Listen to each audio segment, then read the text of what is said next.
Hi hello everyone, welcome to Hegde's corner. ನಾನಿವತ್ತು ಹಲಸಿನಕಾಯಿ ಸೀಸನ್ನ ಇನ್ನೊಂದು ರೆಸಿಪಿ ಜೊತೆ ಬಂದಿದ್ದೀನಿ. ಹಲಸಿನಕಾಯಿ ಇದೆ ಅಂದರೆ ಥರದ ರೆಸಿಪಿನ ನಾವು ಟ್ರೈ ಮಾಡ್ಬೋದು. ಜೋರಾಗಿ ಮಳೆ ಬರ್ತಾ ಇರುವಾಗ ಈವ್ನಿಂಗ್ ಟೈಮಲ್ಲಿ ಈ ಥರ ಸ್ನ್ಯಾಕ್ಸನ್ನು ಮಾಡ್ಕೊಂಡು ತಿಂತಾ ಇದ್ರೆ ಎಷ್ಟೊಂದು ಚೆನ್ನಾಗಿರುತ್ತೆ ಗೊತ್ತಾ. ಅರೆ ಇದೇನಿದು ಪಲ್ಯ ಅಂದ್ಕೊಂಡು ಈವ್ನಿಂಗ್ ಸ್ನ್ಯಾಕ್ಸ್ ಅಂತ ಇದ್ದೀನಿ ಅಂತನಾ? ಪಲ್ಯನೇ ಇದು, ಬಟ್ ನಾವೆಲ್ಲ ಇದನ್ನ ಈವ್ನಿಂಗ್ ಸ್ನ್ಯಾಕ್ಸ್ ಥರ ಕೂಡ ತಿಂತೀವಿ. ಅಷ್ಟೊಂದು ಟೇಸ್ಟಿಯಾಗಿರುತ್ತೆ ಇದು. ಖಾರವಾದ ತುಂಬಾ ಟೇಸ್ಟಿಯಾದ ಈ ಹಲಸಿನಕಾಯಿ ಪಲ್ಯನ ಹೇಗೆ ಮಾಡೋದು ಅಂತ ಹೇಳ್ತೀನಿ. ವಿಡಿಯೋನ ಎಲ್ಲೂ ಮಿಸ್ ಮಾಡದೆ ಕೊನೆ ತನಕ ನೋಡಿ. ಹಾಗೆಯೇ ಫಸ್ಟ್ ಟೈಮ್ ನಮ್ಮ ಚಾನಲ್ನ ಯಾರಾದರೂ ನೋಡ್ತಿದ್ರೆ ಸಬ್ಸ್ಕ್ರೈಬ್ ಕೂಡ ಮಾಡಿ. ಮೊದಲಿಗೆ ಹಲಸಿನಕಾಯಿಂದ ನಾನಿಲ್ಲಿ ಸೊಳೆನ ಬಿಡಿಸ್ಕೊತಾ ಇದ್ದೀನಿ. ನೋಡಿ, ಈ ಥರ ಕಟ್ ಮಾಡ್ಕೊಂಡ್ಬಿಟ್ಟು ಅದನ್ನು ಈ ಥರ ಬಿಡಿಸ್ಕೋಬೇಕು ಸೊಳೆನ. ನೆಕ್ಸ್ಟ್ ಬಂದುಬಿಟ್ಟು ಈ ಹಲಸಿನ ಸೊಳೆನ ಚಿಕ್ಕದಾಗಿ ಕಟ್ ಮಾಡಿ ಇಟ್ಕೊಂಡಿದ್ದೀನಿ. ನೋಡಿ, ನಾನು ತೋರಿಸಿದ್ದೀನಲ್ವಾ ಆ ಥರ. ಒಗ್ಗರಣೆಗೆ ಏನೇನು ಬೇಕಾಗುತ್ತೆ ಅಂತ ಹೇಳ್ತೀನಿ. ಜಾಸ್ತಿ ಏನು ಇಂಗ್ರೀಡಿಯೆಂಟ್ಸ್ ಬೇಡ, ನಾರ್ಮಲ್ ಪಲ್ಯ ಮಾಡ್ತೀವಲ್ವ ಅಷ್ಟೇ ಇಂಗ್ರೀಡಿಯೆಂಟ್ಸ್. ಇದು ತುಂಬಾ ಸಿಂಪಲ್, ತುಂಬ ಕಡಿಮೆ ಸಮಯದಲ್ಲೇ ರೆಡಿ ಆಗುತ್ತೆ ಇದು. ಸ್ವಲ್ಪ ಚಿಕ್ಕದಾಗಿ ಕಟ್ ಮಾಡ್ಕೊಂಡಿರೋ ಈರುಳ್ಳಿ, ಸ್ವಲ್ಪ ಕರಿಬೇವು, ಹಾಗೇನೆ ಹಸಿಮೆಣಸು ಮತ್ತೆ ತೆಂಗಿನ ತುರಿನ ತಗೊಂಡಿದ್ದೀನಿ. ಮತ್ತೆ ಹಿಂಗಿದ್ರೆ ತುಂಬಾನೇ ಟೇಸ್ಟ್ ಬರುತ್ತೆ. ಹಿಂಗಂತೂ ಬೇಕೇ ಬೇಕು. ನೆಕ್ಸ್ಟ್ ಬಂದ್ಬಿಟ್ಟು ಸಾಸಿವೆ, ಅರಿಶಿನ ಮತ್ತೆ ಉದ್ದಿನ ಬೇಳೆ, ಹಾಗೇನೆ ಸ್ವಲ್ಪ ಜೀರಿಗೆ, ಅರ್ಧ ಲೆಮನ್ ಕೂಡ ತಗೊಂಡಿದ್ದೀನಿ ಟೇಸ್ಟಿ ಆಗಿರುತ್ತೆ ಅಂತ. ಹಾಗೇನೆ ಇದನ್ನ ಮಾಡೋದಕ್ಕೆ ನಾನಿಲ್ಲಿ ಕೊಕೊನಟ್ ಆಯಿಲನ್ನ ಯೂಸ್ ಮಾಡ್ತಾ ಇದ್ದೀನಿ.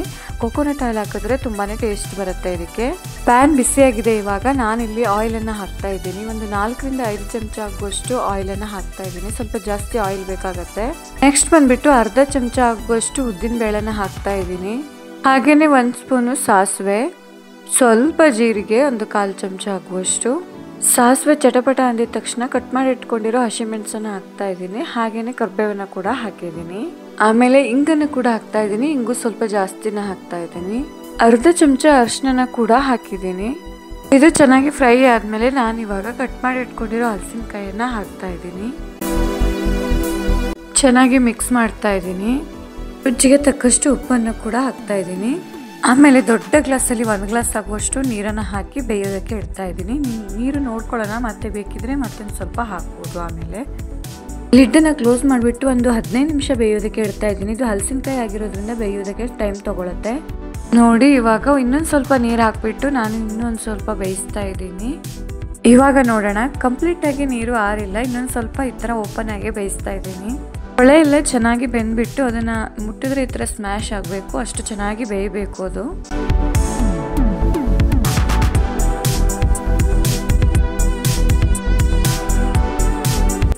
ನೋಡಿ, ಇಷ್ಟು ಬೆಂದ್ಮೇಲೆ ನಾನು ಇವಾಗ ಕಟ್ ಮಾಡಿ ಇಟ್ಕೊಂಡಿರೋ ಈರುಳ್ಳಿನ ಹಾಕ್ತಾ ಇದ್ದೀನಿ. ಹಾಗೇನೆ ತೆಂಗಿನ ತುರಿನ ಕೂಡ ಇವಾಗಲೇ ಹಾಕಿ ಮಿಕ್ಸ್ ಮಾಡ್ತಾ ಇದ್ದೀನಿ. ನೋಡಿ, ಈ ಥರ ಬೆಂದ್ಬಿಟ್ಟು ಈ ಥರ ಈ ಕನ್ಸಿಸ್ಟೆನ್ಸಿಗೆ ಬಂದಮೇಲೆ ನಾನು ಇವಾಗ ಗ್ಯಾಸನ್ನು ಆಫ್ ಮಾಡ್ತಾ ಇದ್ದೀನಿ.